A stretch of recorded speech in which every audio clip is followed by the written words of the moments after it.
तो दोस्तों स्वागत है आपका अपने यूट्यूब चैनल आउटलाइन क्लासेस पर। दोस्तों मैं राजेश आज लेकर आए हैं आपके लिए यूपी पुलिस का प्रैक्टिस सेट चौथा। आपका आज चौथा प्रैक्टिस सेट है, 3 पहले हो चुके हैं जिसमें हम डेली 25 क्वेश्चन कर रहे हैं ओनली ऑन यूपी पुलिस और एसआई के लिए। कांस्टेबल और एसआई की वैकेंसी है उसके लिए डेली आपकी एक क्लास आ रही है। आपको बताना है कि कितने आपके क्वेश्चन सही हुए कितने हुए। मैं आपको टाइम दूंगा 5 सेकंड हर क्वेश्चन पे। आपको इसका आंसर कमेंट में लिखना है। अगर आपको कोई सजेशन देना है तो आप मुझे कमेंट बॉक्स में लिख सकते हैं, ठीक है। तो शुरू करते हैं आज का प्रैक्टिस सेट बिना आपका टाइम वेस्ट किए। तो आज का पहला क्वेश्चन है आपका, भारत में सर्वाधिक बोली जाने वाली भाषा कौन सी है। आपको ये बताना है भारत में सर्वाधिक बोली जाने वाली भाषा है कौन सी है। तेलुगु है, बांग्ला है, या फिर अंग्रेजी है, या फिर हिंदी है। भारत में सर्वाधिक बोली जाने वाली भाषा कौन सी है? तेलुगु, बांग्ला, अंग्रेजी या फिर हिंदी, आपको बताना है। तो दोस्तों सबसे ज़्यादा हमारे भारत में तो हिंदी ही बोली जाती है भाई। कौन सी बोली जाती है? हिंदी ही बोली जाती है। एक सेकेंड, सबसे ज़्यादा कौन सी बोली जाती है दोस्तों? हिंदी ही बोली जाती है। क्या बोली जाती है? हिंदी आपकी क्या बोली जाती है? सबसे ज़्यादा बोली जाती है, ठीक है। नेक्स्ट क्वेश्चन हम बात करते हैं अगला। एक सेकेंड, अगर हम बात करें अगला क्वेश्चन है, सत्यमेव जयते कहाँ से लिया गया है। आपको बताना जो सत्यमेव जो जयते है शब्द वो कहाँ से लिया गया है। मुंडकोपनिषद से लिया गया है, या फिर आपका नाट्यशास्त्र लिया गया है, ऋग्वेद से लिया गया है, या फिर सामवेद से लिया गया है। तो आपका आंसर बताना कौन सा होगा। तो दोस्तों इसका सही आंसर क्या होगा? मुंडकोपनिषद होगा। क्या होगा दोस्तों इसका सही आंसर? क्या होगा दोस्तों इसका? मुंडकोपनिषद होने वाला है। एक सेकेंड, कौन सा होगा इसका आंसर? वो मुंडकोपनिषद होने वाला है, ठीक है। एक सेकेंड,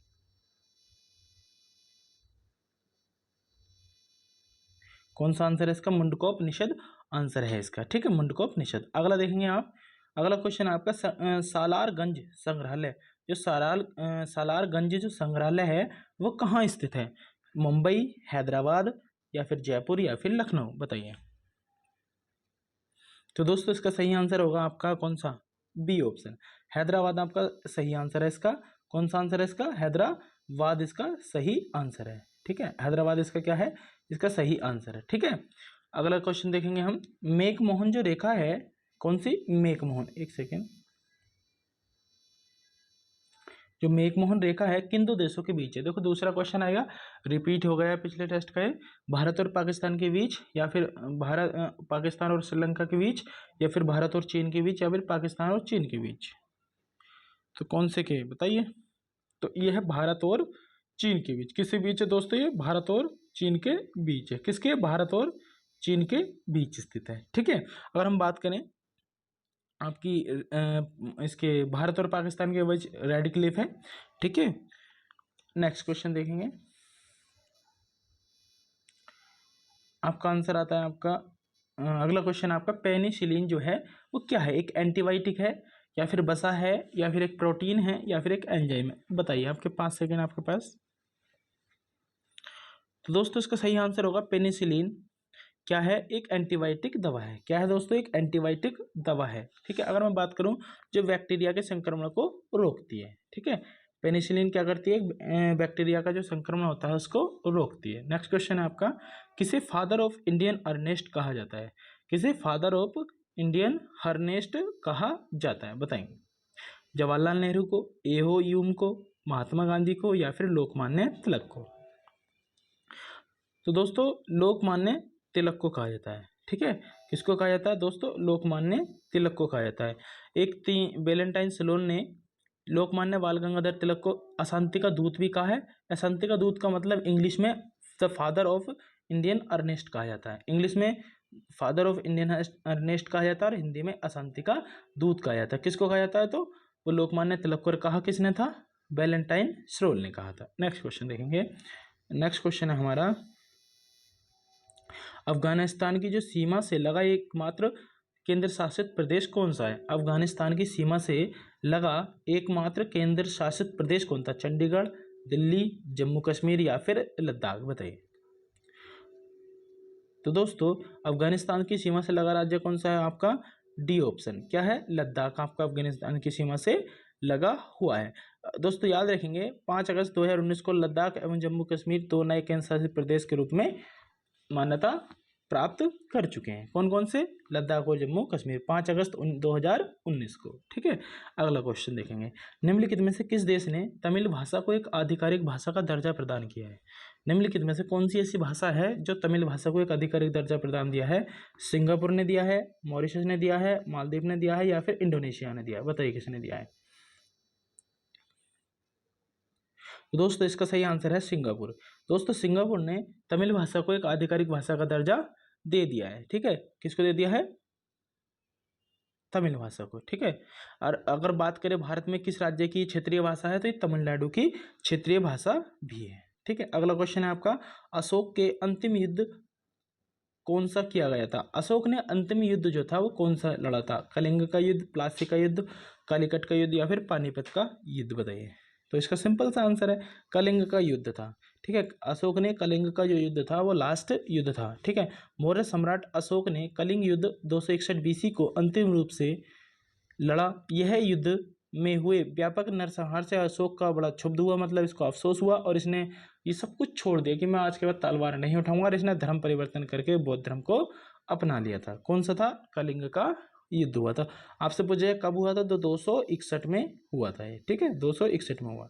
तो कौन सा? कलिंग का युद्ध। नेक्स्ट क्वेश्चन है आपका,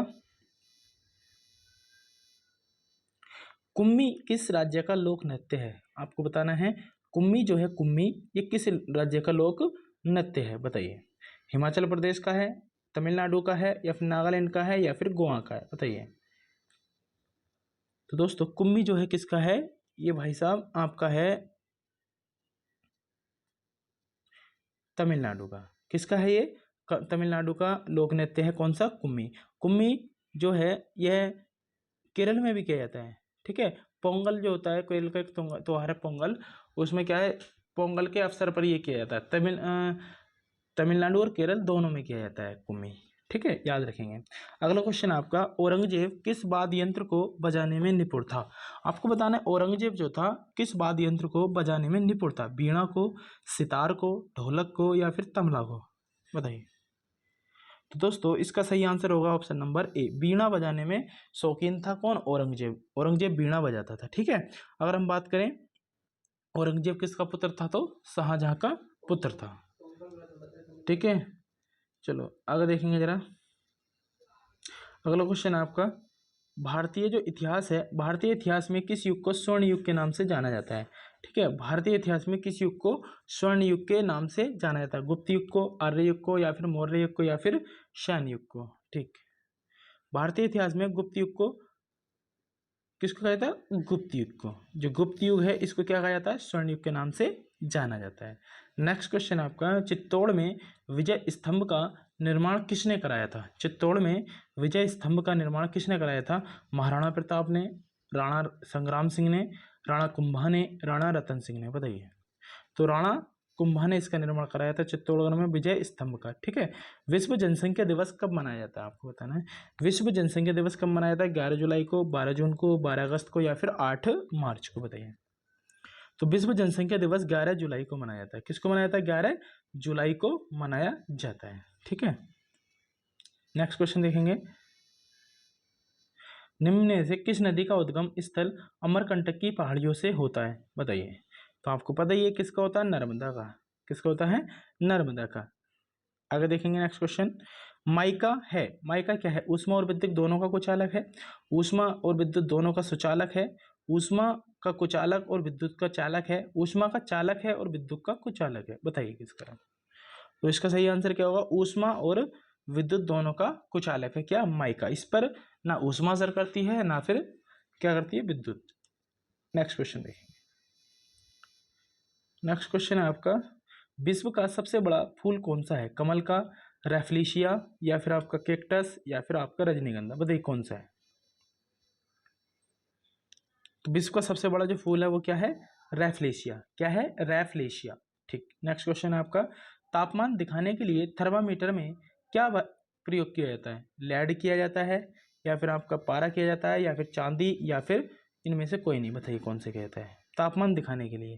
तो तापमान दिखाने के लिए थर्मामीटर में पारा उपयोग किया जाता है। क्या किया जाता है दोस्तों? पारा उपयोग किया जाता है। अगला देखेंगे, मानव में मांसपेशियों की संख्या कितनी होती है, आपको बताना है।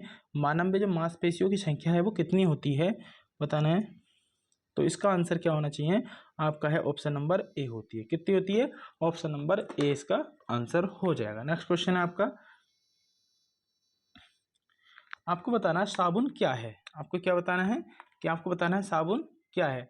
सिलिकेट के लवण है, या फिर ग्लिसरॉल एवं अल्कोहल का मिश्रण है, या भारी फैटी एसिड के एस्टर है, या फिर भारी फैटी एसिड के सोडियम या पोटेशियम लवण है। बताइए क्या है।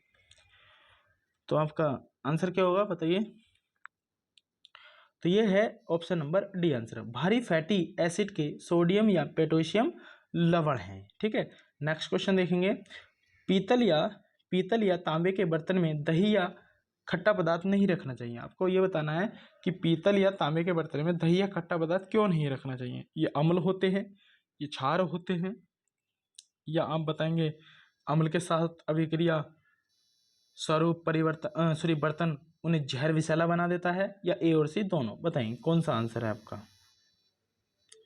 तो इसका आंसर होगा आपका कौन सा, ए और सी दोनों। मतलब ये अम्ल भी होते हैं और अम्ल के साथ क्रिया करके ये स्वरूप बर्तन के अनुसार उसको जहर बना देते हैं। ठीक, अगला क्वेश्चन है, हास्य गैस का रासायनिक नाम क्या है। Nitrogen oxide, nitrous oxide, nitrates, या फिर सल्फर डाइऑक्साइड। बताइए। तो इसका सही आंसर क्या होगा आपका, नाइट्रस ऑक्साइड। क्या होगा दोस्तों, नाइट्रस ऑक्साइड। नेक्स्ट क्वेश्चन है इसका आपका देखेंगे, सबसे बड़ी मानव कोशिका कौन सी है। सबसे बड़ी जो मानव कोशिका है वो कौन सी है बताएंगे। अंड कोशिका, यकृत कोशिका, मांसल कोशिका, या फिर गुर्दा कोशिका। तो दोस्तों सबसे बड़ी कौन सी है इसमें, अंड कोशिका। कौन सी है, अंड कोशिका, जिसका जो आकार होता है लगभग 0.1 मिलीमीटर होता है। ठीक है, सबसे बड़ी कौन सी है, अंड कोशिका, जिसका 0.1 मिलीमीटर होता है। वल्केनाइजेशन में प्राकृतिक रबर को किसके साथ गर्म किया जाता है। आपको बताना है वल्केनाइजेशन में प्राकृतिक रबर को किसके साथ प्रयोग किया जाता है, सॉरी गर्म किया जाता है। कार्बन के साथ, सिलिकॉन के साथ, सल्फर के साथ, या फिर फास्फोरस के साथ। बताइए। तो इसका सही आंसर है आपका सल्फर के साथ। सल्फर के साथ वल्केनाइजेशन में सल्फर के साथ रबर को गर्म किया जाता है। ठीक है, चलो नेक्स्ट क्वेश्चन आपका, और ये लास्ट क्वेश्चन आपका, हमारे शरीर को ऊर्जा निम्न में से कौन देता है। विटामिन देता है, या फिर जल देता है, या फिर कार्बोहाइड्रेट देता है, या फिर प्रोटीन देता है। बताइए। तो इसका सही आंसर क्या होगा, कार्बोहाइड्रेट हमें ऊर्जा देता है। देखो विटामिन तो देता नहीं है ना, जल भी नहीं देता, प्रोटीन हमें मजबूत बनाता है। ठीक है, विटामिन हमारी कमी पूर्ति करता है, लेकिन कार्बोहाइड्रेट हमें क्या देता है, ये ऊर्जा देता है। ठीक है, तो दोस्तों ये आज का चौथा प्रैक्टिस सेट था जो कि कंप्लीट हुआ। आज 4 प्रैक्टिस सेट हो चुके हैं 25 क्वेश्चन के। कल इसका अगला प्रैक्टिस सेट आएगा। अगर आपको क्लास अच्छी लगी तो कमेंट बॉक्स में ज़रूर लिखना, कितने आपके सही हुए ये ज़रूर बताना।